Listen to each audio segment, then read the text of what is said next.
નમસ્કાર વિદ્યાર્થી મિત્રો, આપ સર્વે મિત્રોનું હાર્દિક સ્વાગત છે આપણી ચેનલ ગુરુ જ્ઞાન શાળાની અંદર.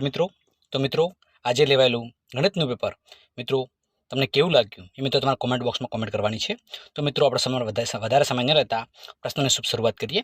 તો પ્રશ્ન નંબર 1 છે મિત્રો કે દ્વિચલ સુરેખ સમીકરણ યુગ્મ a1/a2 does not equal two b1/b2 હોય તો તેનો ઉકેલ ખાલી જગ્યા હોય છે.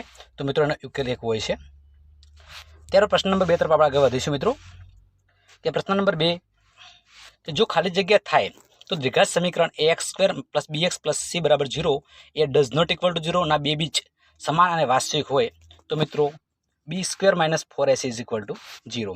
કોઈ સમાંતર શ્રેણી 4, 10, 16, 22 માટે સામાન્ય તફાવત d બરાબર ખાલી જગ્યા છે. તો 16 માંથી મિત્રો 4 તમારે બાદ કરવાના છે. તો તમારો જવાબ ઓપ્શન સી રહેશે. ત્યારબાદ મિત્રો પ્રશ્ન નંબર 4 બિંદુઓ 0 અને 5 અને -5 અને 0 વચ્ચેનું અંતર મિત્રો ખાલી જગ્યા છે.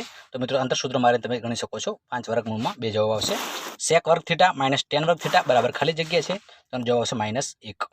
કોઈ માહિતી માટે x બાર બરાબર 25, z બરાબર 25 હોય તો m બરાબર ખાલી જગ્યા છે. તો મિત્રો બધા સરખું જ હોય, 25 થતો હોય છે. નેક્સ્ટ આપણે આગળ વધીશું. પ્રશ્ન નંબર 7 કે 3 + 2 વર્ગમૂળમાં 5 એ ખાલી જગ્યા સંખ્યા છે. તો મિત્રો કેવી સંખ્યા છે? અસમય સંખ્યા છે. દ્વિઘાત બહુપદી 4x² - 3x - 7 ના શૂન્યનો સરવાળો કેટલો થાય? તો મિત્રો તમે b - a આપો સૂત્ર મારશો -b પણ એનું તો જવાબ તમારે 3/4. એક સિક્કાને 3 વખત ઉછાળતા મળતા શક્ય કુલ પરિણામોની સંખ્યા કેટલી છે? તો મિત્રો 8 છે. બે બાજુ 2 નો ઘન એટલે મિત્રો 8 થશે. ત્યારબાદ નેક્સ્ટ tan θ * cot θ એકબીજાના વ્યસ્ત છે માટે ગુણાકાર હંમેશા 1 થાય છે. તો દેખી શકો છો. વર્તુળને વધુમાં વધુ ખાલી જગ્યા સમાંતર સ્પર્શક હોઈ શકે. તો વર્તુળને વધુમાં વધુ સમાંતર સ્પર્શક મિત્રો 2 હોઈ શકે. મોસ્ટ ટાઈમ પ્રશ્ન છે.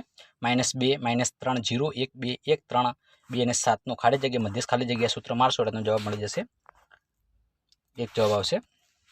નેક્સ્ટ મિત્રો 13મા નંબરનો પ્રશ્ન છે. 13, 17 અને 29 નો ગુસા મિત્રો ખાલી જગ્યા છે. ગુસા 1 સાચું છે. આકૃતિ મિત્રો આપેલી છે. આપણે દેખી શકો છો કે px ના શૂન્યની સંખ્યા 2 છે. તો આ 1